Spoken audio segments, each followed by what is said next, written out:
The dog's name was Ranger, and he was dying on the linoleum floor of Mercy General's main corridor when Ellie Sutton first saw him. She had just come off a double shift, 12 hours in the cardiac unit, then 4 more covering for Danny, who had called in with a sick kid. Her feet ached in the particular way they did after 16 hours in compression socks, and she was thinking about nothing more complicated than the drive home and whether she still had eggs in the refrigerator when the automatic doors at the ambulance bay slid open and the world changed. A soldier came through first, a big man, sergeant's chevrons on his sleeve, his desert uniform still carrying the dust of somewhere far away. He was holding a German shepherd in his arms the way you hold a child you are terrified of dropping. The dog was in full tactical gear, a military vest with a unit patch on the side, but one of his rear legs was wrapped in a field dressing that had bled through twice, maybe 3 times, and the animal's eyes were half closed and glassy in a way that Ellie recognized. She recognized it because she had seen it in humans, in the cardiac bay, in the ICU, that particular retreat from the surface when the body is deciding whether to keep fighting. There were 2 other soldiers behind the sergeant. Nobody was talking. They moved with the compressed, deliberate energy of people who had learned not to waste motion. Ellie stepped forward without deciding to. What happened to him?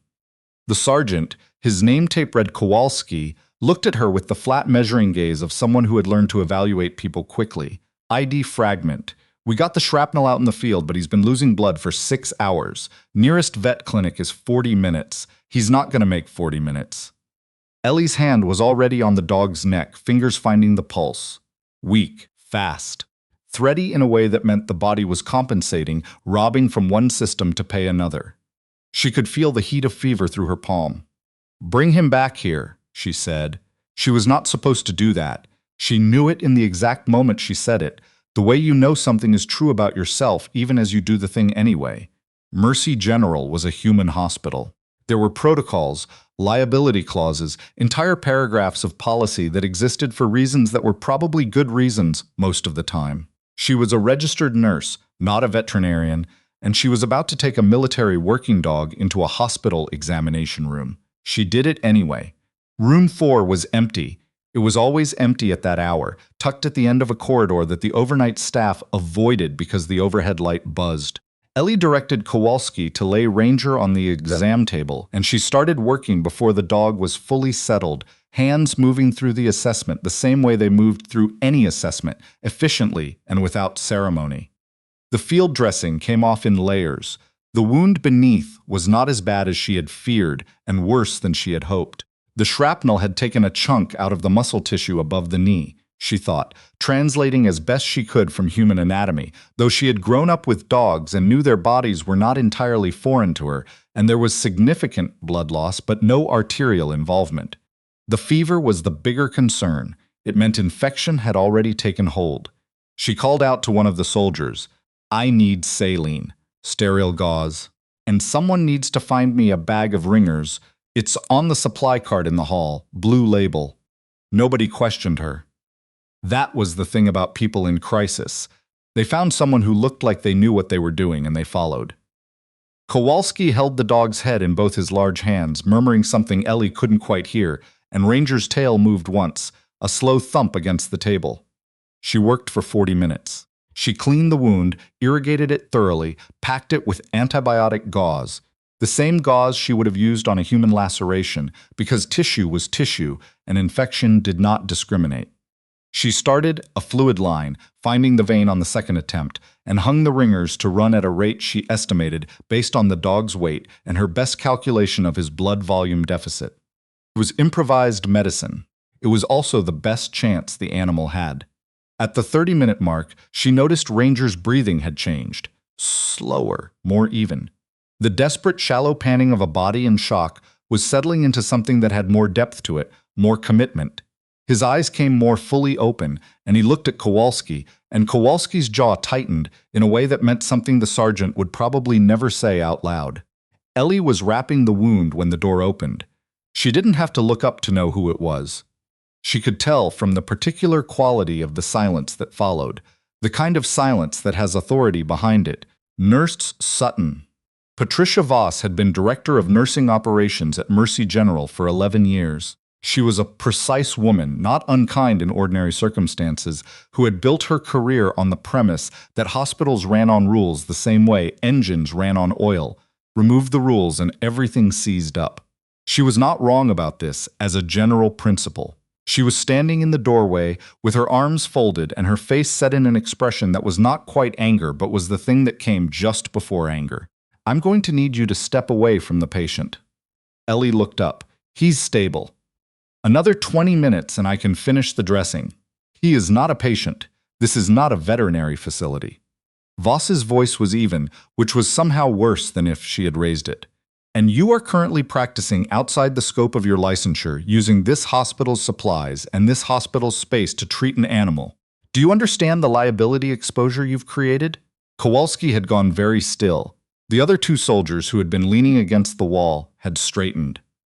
"He would have died," Ellie said. "I understand that," Voss said, "and I'm asking you to step away from the table." There was a long moment in which nobody moved. Ellie finished tying the bandage. She smoothed the end of the tape down, pressed it flat, and straightened up. "He needs antibiotics. Oral amoxicillin will work. The dosage for his weight is Nurse Sutton." Voss stepped fully into the room. "I need your badge." The room went very quiet. Ellie heard it in the silence before she heard it in words. She looked at Voss and understood that this was not a warning and not a threat, and not the opening of a conversation. It was already decided. "You're terminating me. I'm suspending you pending review, effective immediately. Your badge, please, and I'll need you to accompany me to HR." Kowalski said, "Ma'am." "Sergeant," Voss said without looking at him. "I understand you are in a difficult situation and I am sorry about your dog, but this nurse acted unilaterally and in direct violation of hospital policy, and I cannot allow that standard to stand. Security will help you transport your animal to the nearest veterinary facility." Ellie unclipped her badge from her scrub top. She held it for a moment, the small laminated rectangle with her photo and her name and the Mercy General logo. And then she set it on the exam table next to Ranger's head. The dog's eyes tracked her. She walked out of the room. Down the corridor, past the nursing station, where two of her colleagues watched with the stricken expressions of people witnessing something they don't know how to intervene in. Into the elevator. Through the lobby. Out the automatic doors and into the parking lot, where the night air was cold, and she stood for a moment in the dark trying to remember where she had parked. Her car keys were in her locker. Her phone was in her scrub pocket, which was something. Her wallet was also in her locker. She had her phone and she had her hospital ID, which they had just taken from her, and she was standing in a hospital parking lot at 2 in the morning in compression socks and scrubs with nowhere obvious to go. She sat on a concrete curb and did not cry. She was too tired to cry and too angry, and the anger was the kind that runs cold and deep rather than the kind that needs to express itself. She had done what she did and she would do it again, and she knew this, and she also knew that knowing it did not make the parking lot any warmer. She called her sister. Got voicemail. Called her friend Tara, who answered on the 4th ring, sounding half asleep, and said, "Elle, what time is it?" And then when Ellie explained, went very quiet in the way people go quiet when they're processing something that doesn't make sense yet. "Stay there," Tara said. "I'm coming." Ellie sat on the curb for 20 minutes. The hospital hummed behind her, air handling systems, the occasional distant sound of a vehicle. Somewhere inside, Ranger was still on that table, or maybe Kowalski had already moved him, and she hoped she had done enough. She ran through the treatment in her head the way she always ran through cases. What she had done, what she might have missed, what she would change. She didn't think she had missed anything critical. The fluid line would hold for another 2 hours if nobody touched it. The wound packing was clean. She hoped the vet clinic had a good night's staff. What happened in the next 12 hours, Ellie learned in pieces from Tara's living room on Tara's couch with a blanket around her shoulders and a mug of tea she kept forgetting to drink. Tara was a paralegal and approached the situation with the particular focused energy of someone who has learned that most problems have procedural solutions. She sat at her kitchen table with a laptop and her phone and called in 2 favors by 9 in the morning. The labor attorney friend. The journalist at the city paper who covered healthcare. She did this without asking Ellie's permission, which was the right thing to do because Ellie was operating in the strange, stunned flatness that comes after a large thing happens and the body hasn't caught up yet. Meanwhile, at the veterinary clinic across town, a man named Dr. Ambrose Teal was looking at a German Shepherd in military gear and listening to Kowalski describe very precisely what the nurse had done. Teal had been a vet for 22 years. He had treated police dogs and farm animals, and once memorably, a dolphin. He examined the wound packing, the fluid line, the rate Ellie had chosen, and said, "This is good work," and then said it again when Kowalski seemed not to have heard him the first time. Whoever did this bought him the time he needed. Another hour without fluids, and we'd be having a different conversation. Kowalski made a phone call from the clinic parking lot. Then another one. He had a very specific set of contacts that most people did not have, accrued over 15 years of deployments and 2 combat rotations, and he used them methodically. By noon, Ellie's termination letter had been officially filed. Voss had moved quickly, clearly wanting the matter resolved before it could develop complications. The letter cited violation of hospital policy, unauthorized use of hospital resources, and practice outside licensure. It was thorough and professionally worded and had clearly been reviewed by legal before it was sent. At 12:30, Ellie's phone rang. Number she didn't recognize, Virginia area code. "Is this Eleanor Sutton?" A man's voice, crisply articulate, the particular diction of someone who had spent years giving briefings. "It is," she said. "My name is Colonel Frederick Harmon. I'm with the Department of Defense Office of Medical Affairs.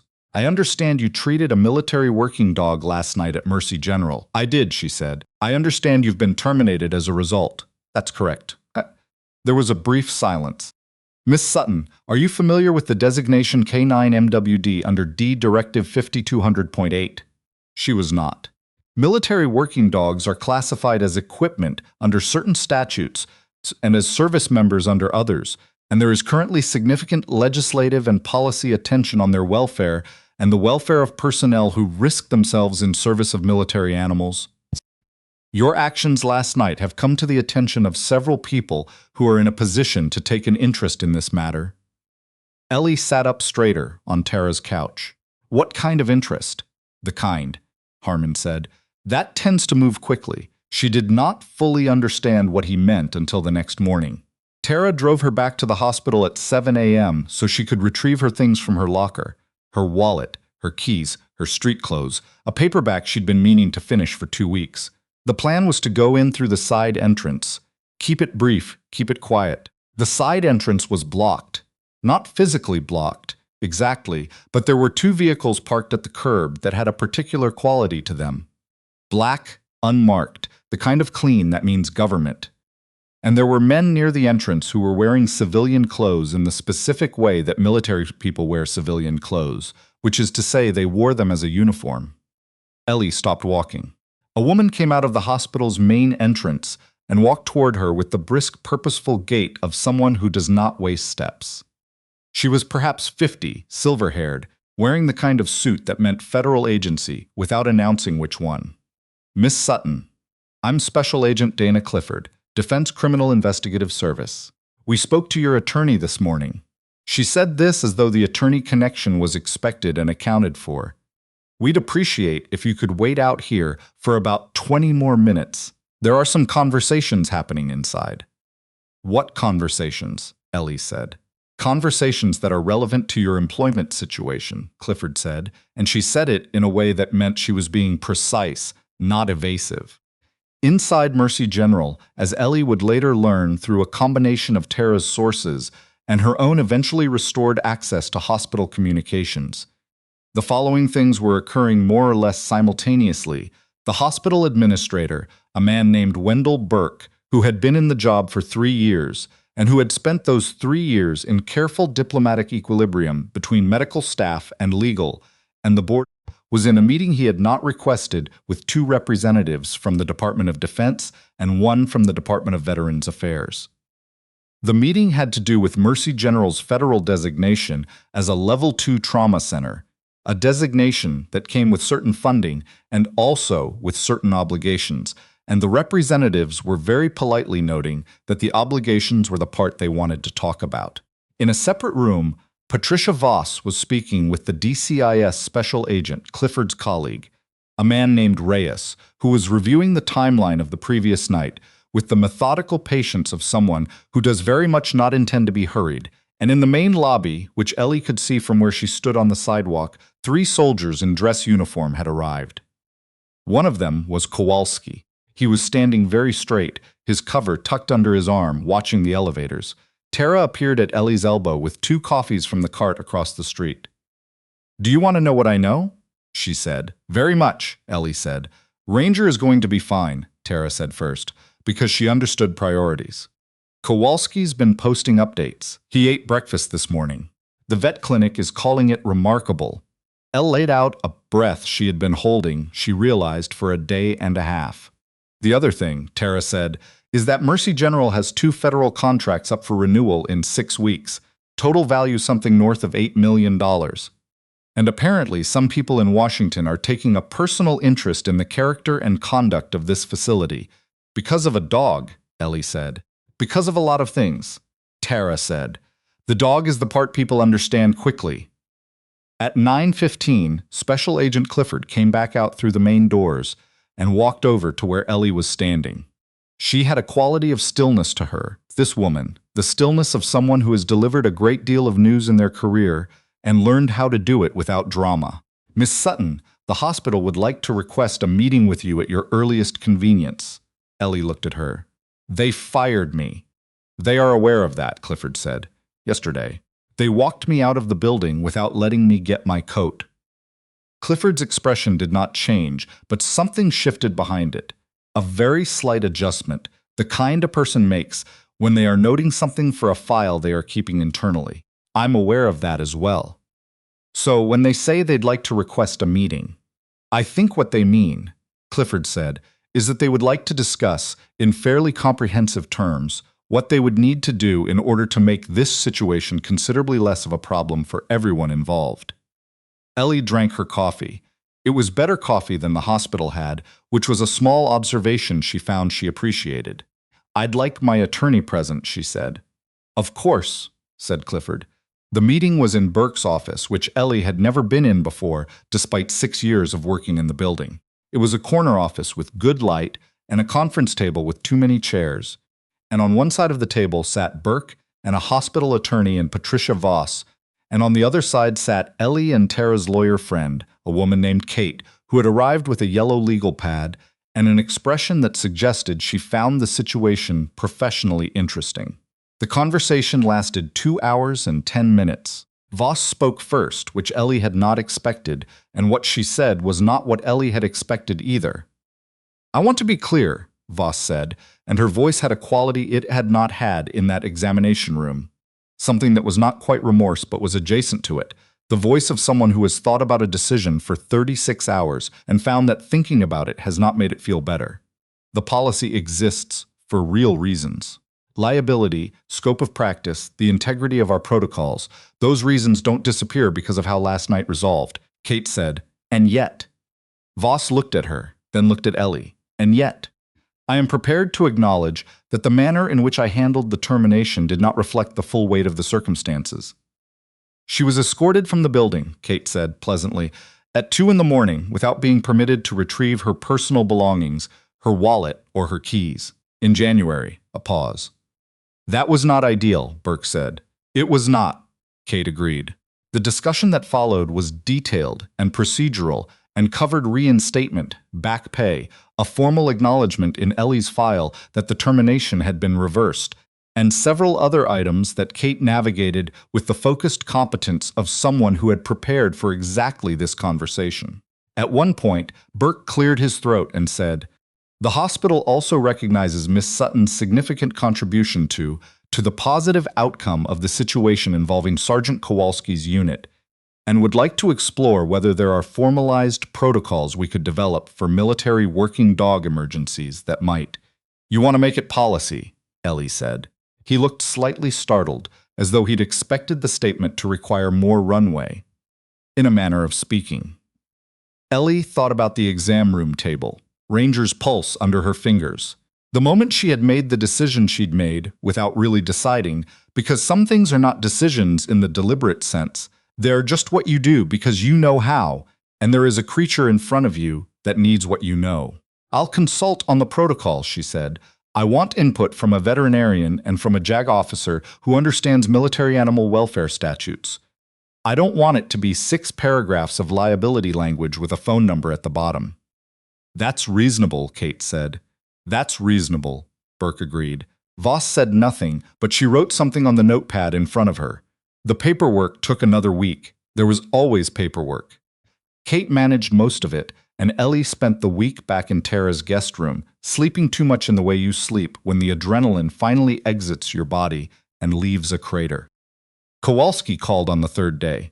Not to give an update, she had been following those on the clinic's social media, where someone had started posting photos of Ranger's recovery, and the response had been, by any measure, overwhelming. He called because he wanted to say something, and the something was simple.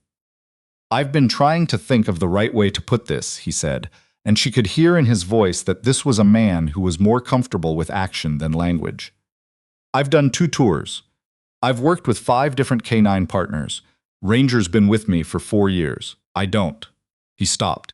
"I just wanted you to know that I know what you did." Ellie said, "How is he today?"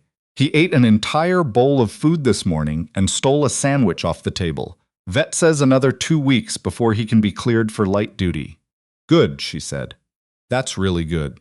On the day she went back to Mercy General, she wore her own clothes in and changed in the locker room, which she had always done. She stopped at the nursing station, where 3 colleagues immediately found things to say to her. Overlapping, slightly chaotic things, the way speech sounds when people have been waiting to say things and are saying them all slightly at once. She went to work. The protocol she consulted on took 4 months to finalize, longer than she'd hoped and faster than she'd expected. It was 11 pages, which was more than she wanted, but 8 of those pages were definitions and legal cross-references required by the hospital's legal team, and the operational section was 3 pages long and said, in substance, that if a military working dog presented in a life-threatening emergency and no veterinary facility could respond in time, a qualified nurse or physician could initiate stabilization with authorization from the on-call attending, with documentation to follow within 1 hour. It was not everything. It was something. The morning it was formally adopted, Ellie received a package at the hospital addressed to her in handwriting she didn't recognize. Inside was a photograph, Ranger standing in full tactical vest, ears up, looking at the camera with the alert, uncomplicated attention that dogs who feel good carry in their whole body. On the back, Kowalski had written the date, the unit designation, and one line, "He's been cleared for full duty. Thank you for the extra time." She put it in her locker next to the paperback she had finally finished. She went back to the cardiac unit and started her shift, and the night moved the way nights in hospitals move, in the particular rhythm of need and response, of bodies asking and trained hands answering, of the long hours when you hold the line between one thing and another, and you do not ask yourself whether it was worth it, because you already know.